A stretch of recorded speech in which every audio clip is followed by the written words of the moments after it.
পুরো স্ট্যান্ডিং এ তাদের অবস্থানটা #3 তে এবং সামনে থাকা দল হটশট যারা পজিশন রেখেছে #6 কি হয়। এবার কিন্তু ব্লেডকে উদ্দেশ্য করে ড্যামেজ করার প্রচেষ্টা ছিল এবং সেই সঙ্গে R7 কে রিভাইভও করে ফেলা হচ্ছে। পারফেক্ট একটা টিম ব্যাকআপ কিন্তু এই মুহূর্তে প্রোভাইড করেছে উইলিউ। এটা কিন্তু অবশ্যই এড করতেই হবে এবং রেড হক এবার চতুর্দিক থেকে একটা বিগ ট্র্যাপের শিকার হলেন। দেখুন কুটুসকেও নক করে ফেলা হচ্ছে এবং রেড হক আরো একটা বড় ধাক্কায় নেজাদ এবার বেঁচে ফিরতে সম্ভবত পারবেন।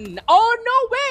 প্রথম হেডশট, প্রথম knock, Nejad prove me wrong and সেই সঙ্গে দলকে বাঁচাতে আরো একটা চেষ্টা। তবে বলতে বলতে আরো একজন প্লেয়ারও কিন্তু চলে আসবে। নেজাদ খুবই কুইক সাইড চেঞ্জ না করতে পারলে আজকের দিনের শেষ 3টে ম্যাচের 3টে ম্যাচই বাংলাদেশের জন্য যথেষ্ট বলবো নড়বড়ে ম্যাচ এবং সেই সঙ্গে উইলিউ ট্রাই করছেন শেষ কিছু ড্যামেজ করার জন্য। আরো একটা ওয়াল ব্যবহার করেছেন নেজাদ নিজেকে সেভ করার জন্য। সাইডটা চেঞ্জ করবেন, আরো একবার হাইড আউট হবেন এই জায়গা থেকে এবং শেষ চেষ্টায় এক সফলতা এলে, একটা রিভাইভ এলে আরো একবার স্বস্তির নিঃশ্বাস ফেলতেই পারে বাংলাদেশ। তবে সেই সুযোগ দিবেন না, উইলিউ চেঞ্জ করবেন and this is the finishing moment and R7 এই মুহূর্তে কিন্তু দেখতেই পাবো এই জায়গা থেকে একটা টিমকে এলিমিনেট করে নিজের